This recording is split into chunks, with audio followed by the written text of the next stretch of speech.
It's Wednesday, November the 20th. We're live on Up to the Minute here at the HCCTV studios. I'm Tom Duplantis. Good to have you with us middle of the week. My co-host every Wednesday, of course, Dr. Lana Pagao from the Northwest College. Good to see you, Lana. Good morning, Todd. I see you're in your winter black there. Yeah, well, actually, this is blue. This is Oh, black. I know it's hard to tell, but I just had to warm up this morning. You don't get many weather days like this here in Houston, so we're going to take advantage of it while it's here. oh, absolutely. It is really nice to be a little chilly on a Houston morning in what I guess technically is the fall. Technically, it's the fall. Yeah, this is we've had the fake fall. This is like somewhat the real fall. We don't know how long it'll last. They say it'll be in the 80s by the end of the week, but hey, it's going to be in the 60s today. It's a beautiful day outside. Stay warm inside. You can watch our show. We're live this morning, 10 a.m. every Monday through Friday, just about every weekday when HCC is in session. But Lana, they can also catch us in social media anytime, also on our cable channel as well. That's right. We're live on Houston Community College District Facebook page, not HCC, and on YouTube. We're also on X, LinkedIn, and on HCC TV at noon, 5, and 10 p.m. Monday through Friday. Okay, so middle of the month. Thanksgiving's next week. It's hard to believe the holidays are here. And when you think holidays, you think family gathering, gifts, of course, and lots of celebrations and seeing the loved ones. But you also need to be careful out there. And we've got our police chief, our police chief, Timothy Ramirez, join us right now. Chief, it's good to have you here. It's hard to believe the holidays, but we can get caught up in all the excitement, but we really need to be careful. Sure. Yes, sir, we do. All right. Well, we're looking forward to hearing some tips from you in just a few moments. So stick around. We'll be with you in about 10 minutes. First up, it is Native American Heritage Month, and we have a discussion on adobe construction in the American Southwest in Mexico. Shine Trabucco is a Ph.D. candidate at the University of Houston and a John L. Now Texas History Fellow. Welcome to the show, Shine. Good to have you with us. Thank you for having me. It's wonderful to be here. Now, one of our regulars here, our regular co-host, Dr. Nick Cox, says you're studying adobe construction in Texas, New Mexico, and Mexico. On a personal side, I'm aware of New Mexico, but I wasn't aware we had that here in Texas as well. Yes, so adobe construction is a native architecture, indigenous architecture that I say in my dissertation work to not only New Mexico, but also Mexico and Texas as these people groups moved around more often with the lack of physical borders that we have today. There was more cultural borders. And so this idea of knowledge exchange was through one of them was through architecture. And so San Antonio, Texas, which is what my dissertation is on, I look at specifically how the mixture of Spanish indigenous people's ideas and groups kind of created that space. I'm kind of interested. You see this construction. Obviously, many of them are still standing today, especially out in New Mexico. How long did it take to construct this? I mean, this has looked like a tedious process. Yes, so just making an adobe brick is quite complicated. And so you had to make sure that you harvest resources like dried grass, hay. You need to make sure that you're able to collect clay correctly, the right limestone, and really the ingredients that make up an adobe brick is very hyperlocal to the region. And so in San Antonio, for instance, some people have found that they even use goat and horsehair in the adobe. And so it would take about 10 days to dry an adobe brick when you mix all these ingredients together. And in building out that process, it could take months to a year and a half or so. As this, first thing I would think, I'm not a construction expert. You would think, though, these ingredients they're using would wear away after time, but they've standed the test of time. Is this something that they would have to continually maintain to replaster, for a lack of a better term? Yeah, that's actually a perfect term, and so that is one of the beautiful things about Adobe architecture is that you can just, when you start seeing cracks or foundation issues, you can remake this mud, this Adobe mixture, and then replaster it. And this is where the idea of stucco gets introduced, that the Spanish brought in, and this plaster would be put over and used as a whitewash to kind of serve as a protection from elements like rain. Now, when you get a dissertation with the work your type of work you're doing, it has to be funded somehow. How is your work funded? And I imagine you're still at U of H with this dissertation. Yeah, so my work is funded through various projects or various things I've done. So the University of Houston offers a graduate student stipend. And so that's kind of how I've been able to study and put this much effort towards being a PhD student studying Adobe architecture. But also now I am the inaugural John L. Nell Fellow for the history department that is focusing and allows me to dedicate time to finishing up my dissertation and defend in the spring. I've also applied to grants where I host Adobe brick making workshops around San Antonio. I'll be hosting an Adobe, I'm working on a grant right now to host an Adobe brick making workshop at the log cabin in Fort Worth, Texas. Are you based in the San Antonio area since most of your work is there? So I currently live in Dallas, but I grew up in San Antonio, in the San Antonio area. My dad was in the military, and so we got stationed there, and it became my home. And then then we moved when he retired and grew up in a small town about 45 minutes southeast of San Antonio. Did that small town inspire your work? Absolutely, yes. So there's actually a lot of the Adobe homes that are built by some of the what we would say founders of Spanish and Mexican Texas. Today, I was able to do an archaeological dig when I was in the 4th grade at a site called Rancho de las Cabras, which was a mission outpost in the small town I'm from, and seeing that hands-on work and then seeing professors like willing to work with a small child was really inspiring. And there was just a bunch of old homes. And so this definitely kicked everything off. You also did some work in cemeteries. Tell us about that. Yeah, so again, in my small town, so during COVID-19 shutdown, I decided to start trying to go outside more and trying to find things to do. And I came across a couple of markers, historical markers that had language about Black cemeteries in Floresville, Texas. And I didn't really know about the Black history of Floresville. And so I started looking into this, and that is when I found that there are several neglected Black cemeteries in San Antonio or in the San Antonio region. And so I started trying to identify family members and community members who had money and who would be interested in helping me. And so that's kind of where I started this cemetery preservation project with family members and community members of the Floresville and Wilson County area. And now I'm off and on working with a cemetery in Dallas, which is very close to the neighborhood that I'm in. And it was the same situation where they didn't even know there was a cemetery here until they started trying to build a house, and they found headstones. And so then working with trying to locate family members, getting grants, locating grants, and to helping this nonprofit that was started.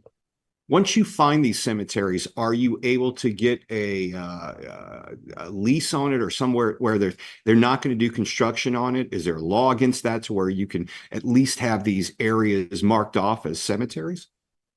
So that's quite a complicated question. So yes, there are technically laws where you are not able to demolish the cemeteries, essentially, but this doesn't necessarily always happen because cemeteries, a lot of the times, especially in rural areas and historically marginalized peoples, a lot of these times these cemeteries are not properly documented, either intentionally or unintentionally. And so we discover these only upon the construction of these sites. Now, the Texas Historic Commission and different legal things like the Native American Grave Repatriation Act have started trying to move forward with this. President Biden actually had an initiative about reclaiming Black cemeteries and freedom colonies, which were colonies set up by freed Black people. And so there are movements and some types of legal situations, but again, it's very complicated. And a lot of the times you have to bring in or know an attorney to even understand these laws. Well, it's great that you're out there doing this work, and we wish you the best with getting your dissertation and defending it in the spring, you said, right? Yes. All right. We wish you the best. Best of luck. Shine Trabucco, a PhD candidate at the University of Houston. We appreciate you joining us here, and best of luck with your work. Thank you. All right. We are going to take a quick break. As I mentioned, the holiday season is upon us. We're going to get some safety tips from our Chief of Police, Dr. Lana Pagao. It's up next. We'll be back in 60 seconds. At Houston Community College, we make your lessons matter. Open the door to real-world education, where passions become careers. Find out more at hccs.edu and let your success take flight. That one day at PE when they were like yelling at me and then you just linked arms with me. I don't think you know how much like that helped me. I finally like knew that I had somebody.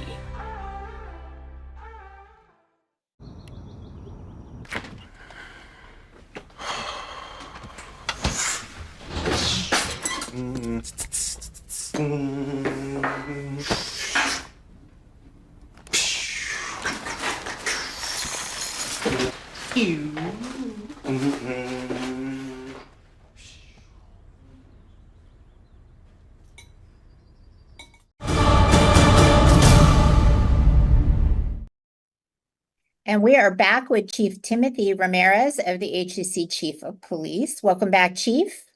Hey, howdy, good morning.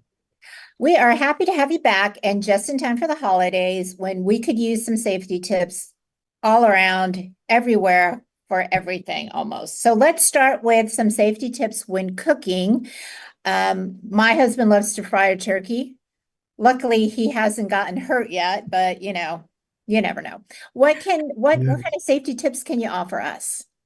Yes, ma'am. So one of the main things is that while you're cooking, you want to make sure that you're in your kitchen, staying near what you're cooking, because unattended areas, that's where dangers, occur, because there's a lot of people, around where you're cooking. And like you just said, if you're using a deep fryer outside or inside, that could be a major fire hazard. So just be careful that when you're cooking, never leave your food unattended, and just make sure that you're around that area to make sure that people are staying clear of the kitchen area where you're cooking. And my mother and my grandmother, they didn't want you in the kitchen anyway, so so just make sure you have your eyes on what you're cooking so that there'll be no fire hazards.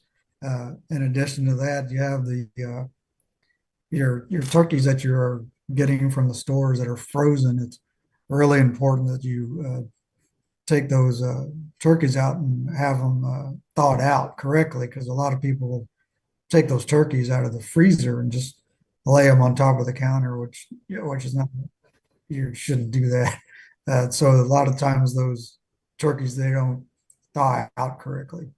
So it's important to take that turkey when you're thawing it out, either put it in your refrigerator or stick it in a cooler with ice on it so it'll thaw out properly. So it's really important to make sure that those frozen products like the turkeys are thawed out correctly. Yeah, and folks need to remember to take all the turkey parts out of the cavity of the turkey before they go ahead and bake them. Can't tell you how many videos I've seen where it's pretty much ruined dinner because they forgot to do that. So while we're on the subject of the big day, you have some ideas for safety for hosting Thanksgiving. Yes. So, like I said, when you're having these large gatherings at your house, it's very, very important to keep a first aid kit that is stocked at your house, because you never know, somebody might, have a minor cut or accidentally get a small burn or something like that. So it's really important to have a first aid kit available, uh, you know, and stocked up so that in case you need it, you'll have it. In addition to that, it's really important to have that fire extinguisher nearby, in your kitchen or outdoors where you're cooking, because, you never know when you might need that, or some type of fire suppressant to put that out. And, as you're, getting your house prepared and what have you with a large number of people coming over, yeah, take the time to childproof, your house, put things away that need to be put away. And, if you have like rugs that are safe trip hazards or something like that, make sure it's non-slip, and just, be careful and mindful that you're going to have individuals in your house that are not normally there, and there'll be high traffic areas. So it's really important to have that safety kit and a fire extinguisher. Yeah, you might want to have a bottle of antacids there too, in case people overindulge.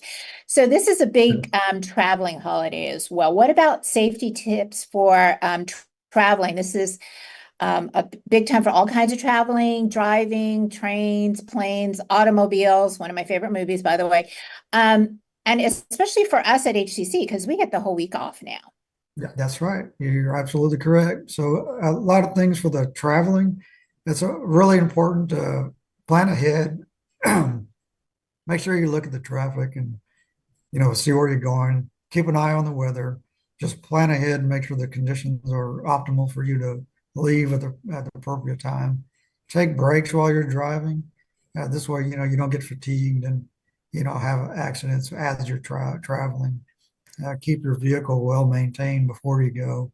Doing the last minute checks, that you're running the hazard of having a mechanical breakdown while you're on the road, and you don't want to have that. So it's just really important to plan ahead, maintain your vehicle, and just, take breaks when you need it.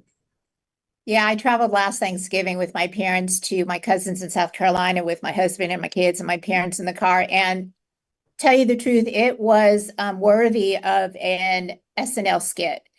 Trying to travel with all those folks and with older folks as well. So let's talk about Black Friday, because that's probably the biggest shopping day. What are some safety tips you can give us about Black Friday? All right, so the big shopping day, right? So it's really, really important when you're out shopping. If you can do it online, do it online, or if you can avoid carrying a lot of cash with you, use your credit cards and, your other e-pays and what have you. Just really avoid carrying a large amount of cash while you're out there shopping. Try to go earlier during the day when there's, crowds are minimal. You're gonna, if you really want it, you'll be out there waiting in line for it, right? So just important things is just to keep your cash flow, at a minimum. Don't have so much cash while you're on hand. And when you get these items, please place them in the trunk or cover them with something, because this is, what criminal elements looking for when they go out in the parking lot. They're gonna see what's sitting on that front seat, and you just did shopping for them. So, Yeah. so please put it in the trunk of your car. Wait, what about you just mentioned online shopping? How do we keep our online purchases safe when they come to our door and we're not necessarily there to answer the door when they're dropped off? Yeah, so yeah, we have all those porch pirates that Right. can buy and steal all your items, and now you're left out without it. A lot of times, if you know that there's a delivery there, what I do is I have my neighbor, will go by and pick it up if I'm not available there. And I also have a large, it's like a slot box that you can slip packages through, and you don't have to worry about, somebody going over there and getting it, because it only goes one way. It goes in, it's not going to come back out. So the important things for that is make sure that those deliveries either halted or stopped while you're not at the house. Because if you leave for the holidays and you're getting deliveries, that's going to pile up. And like I said, it's very inviting. So I would, if you're planning on leaving, I would have your neighbors go by or somebody pick up your packages and your mail. That way that it won't look like your house is vacant. Great. Well, those are all great tips for staying safe and making sure that people are not taking our packages that we've paid so much money for. So thank you, Chief Timothy Ramirez of the HCC Chief of Police. We have your info in our post after this show, and happy Thanksgiving. You too. Thank you. We are coming up after a quick break, commercial break. Todd and I will return with some news and announcements. At Houston Community College, we make your lessons matter. Open the door to real-world education, where passions become careers. Find out more at hccs.edu and let your success take flight.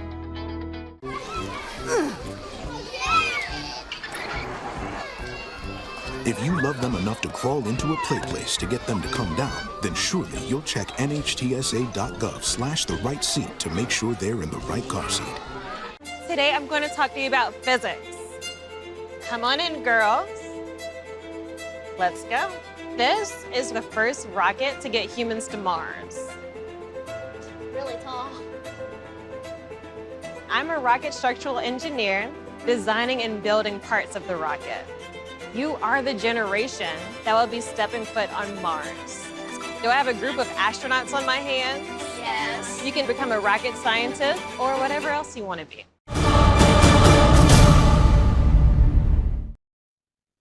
Welcome back to Up to the Minute this Wednesday, November the 20th.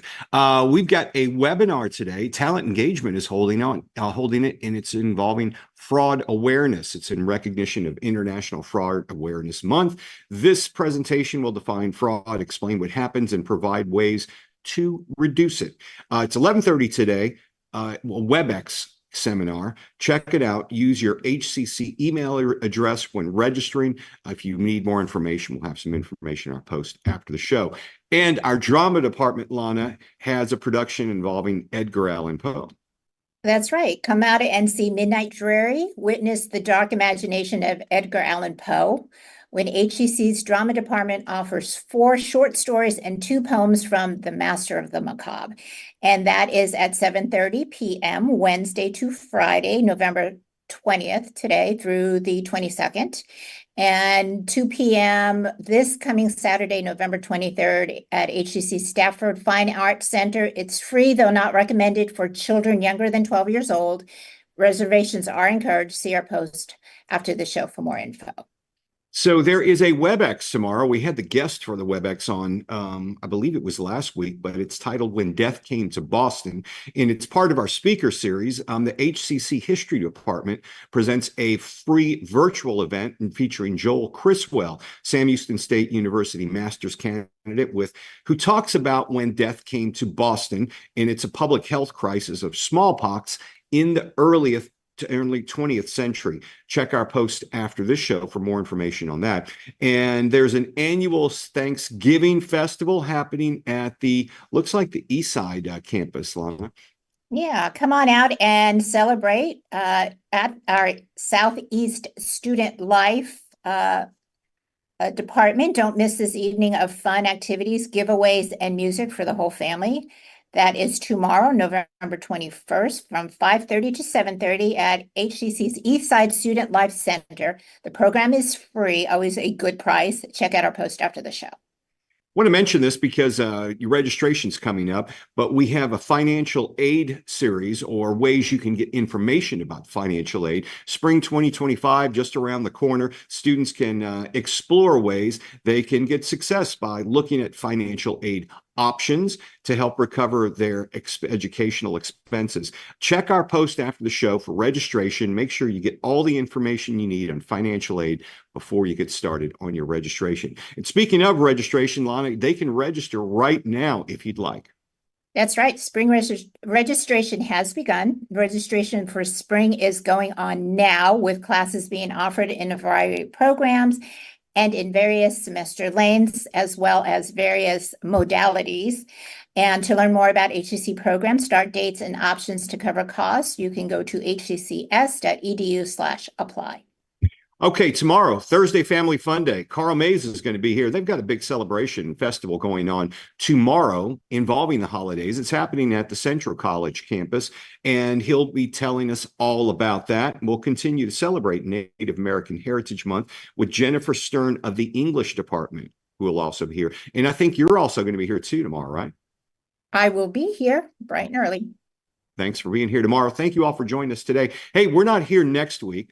I'll be back on Friday. We only got a couple of shows left, and we've got a break for a short 1 week Thanksgiving break. So that's on the way as well. Lana, we'll see you again. Thanks, Todd. I appreciate it. All right. Y'all take care. We'll see you tomorrow live at 10 a.m.